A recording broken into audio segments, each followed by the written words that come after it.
Hello, welcome to an electronic home workshop. An electronic home workshop is an electronic workshop that uses the various discrete components of electronics, which are diode, capacitor, transistor, resistor, relay, etc., in its project, instead of the use of an integrated circuit. Furthermore, the electronic home workshop is also going to introduce something called the block circuit. But at this initial stage, the workshop is not going to explain exactly what really this block circuit is. But as the workshop proceeds with the various projects, you will come to know and understand what really this block circuit is and also their various uses in the project. The electronic home workshop has many projects to deal with in the workshop.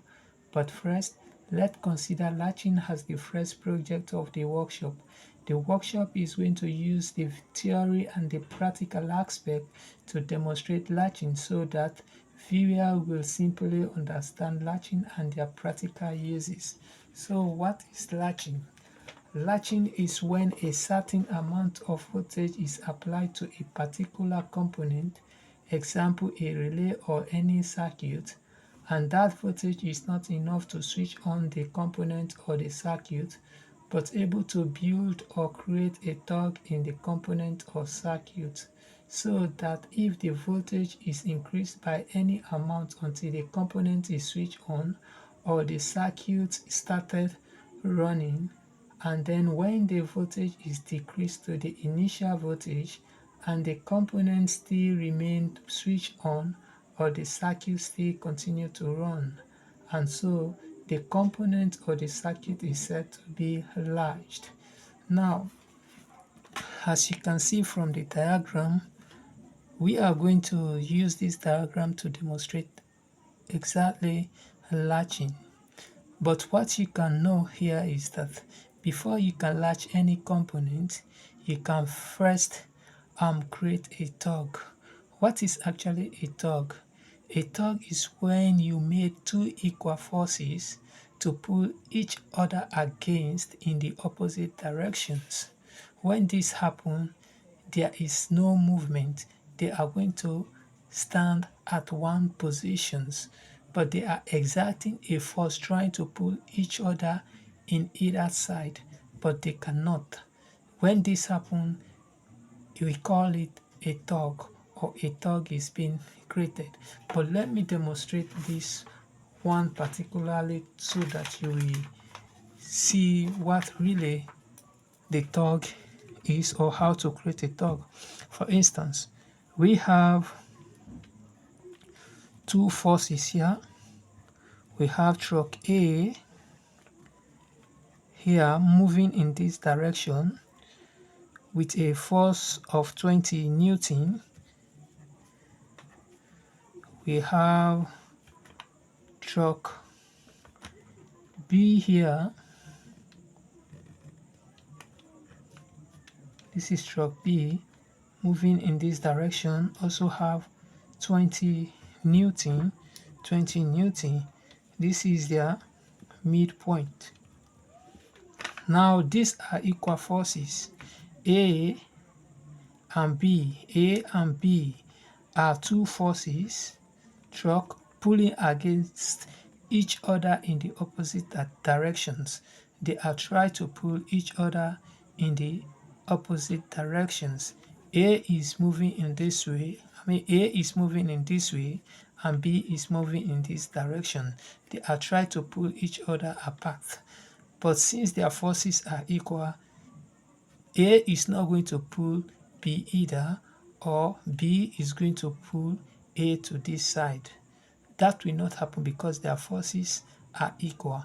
And when this happens, they will stand still, they will be stable, they will be exerting their pressure. A is going this way and B is going this way. They are still applying that forces, but they will not move, there will be no movement.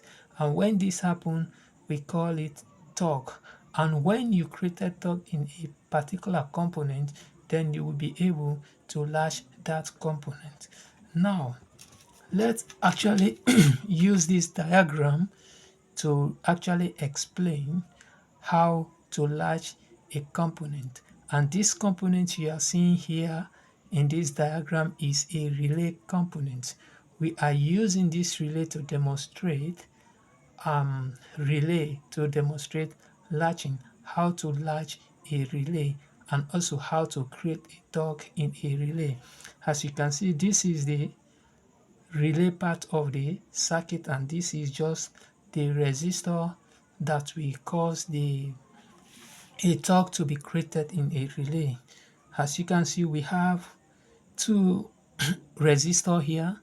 We have 330 ohm fixed resistor, and then we have 100 ohm bypass resistor. This is the key. This is the capacitor, 10 microfarad, and then we have the short circuit key. Now when you apply a voltage to this particular part of the relay, the voltage is going to move from this part into the solenoid, therefore causing the solenoid to create a magnetic field equals to the force of the spring actually. Now we have the NC here. This is normally closed circuit and normally open circuit.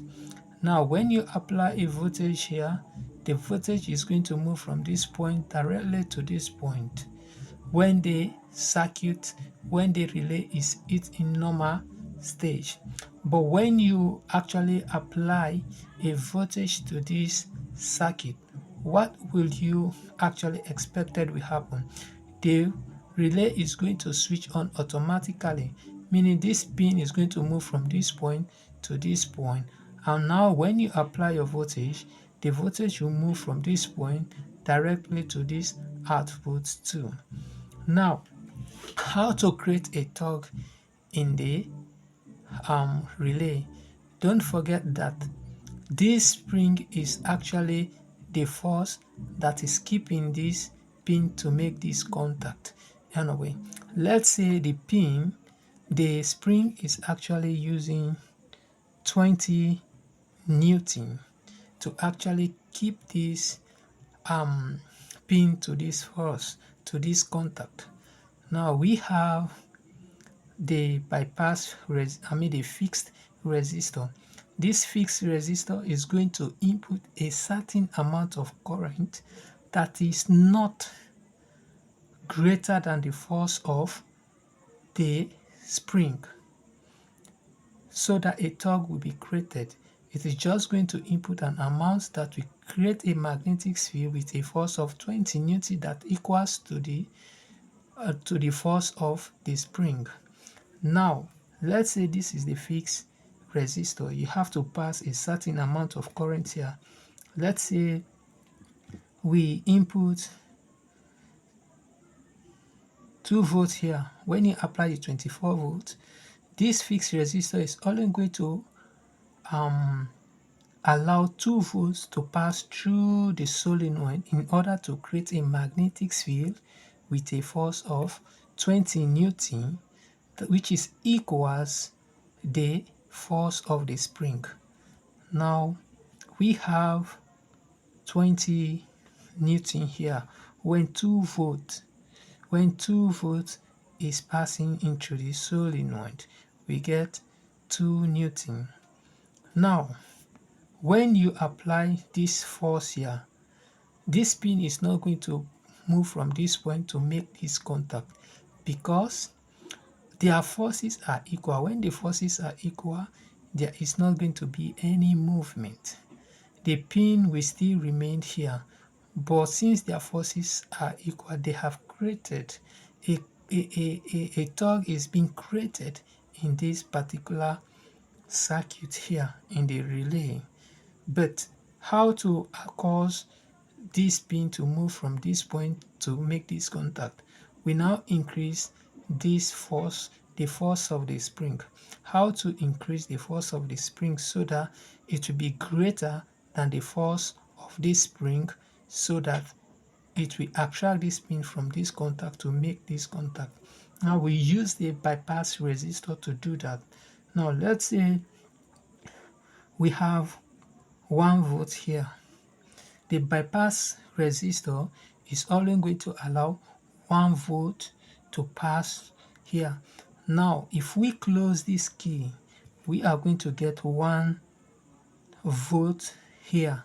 Now 1 volt plus 2 volts is 3 volt.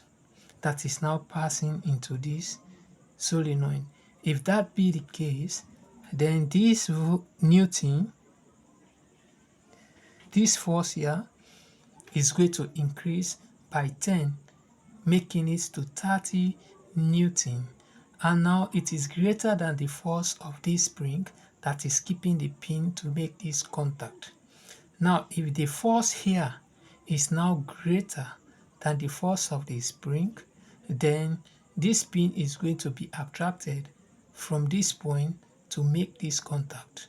It will break this point in order to make this contact, so that when you apply your voltage here, the voltage will not move in this direction.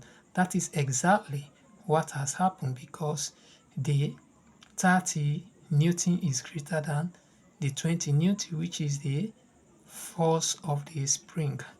Now in case we break this point again, and when we break this point, we don't have this 1 volt here again, so therefore there will be no 3 volt. We only have again 2 volt that is flowing here. When 2 volt is flowing, you know that it is only 20 Newton that the 2 volts can produce. Now this pin is here when it was starting. Now it has gone back to the point, to the normal force, which is 20. Will this pin move from this point to this point? No, it will not move from this point to this point, because the forces again is equal. Both of them are equal.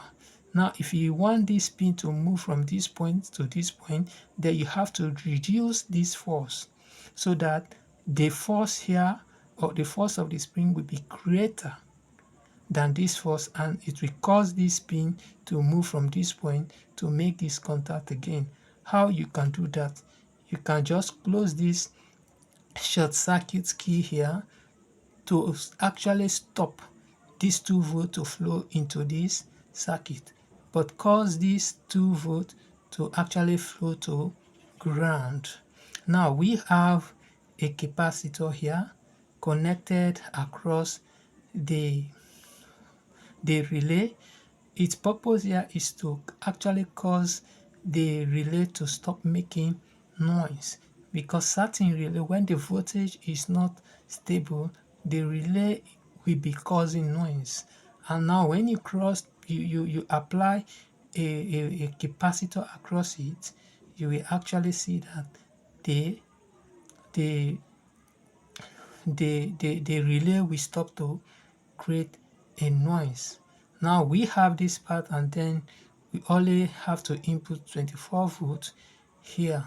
Thank you very much. This is what we have for you in this video. Thank you. Don't forget to subscribe. This is the first video of the electronic home workshop. Thank you very much, viewer. Don't forget to subscribe.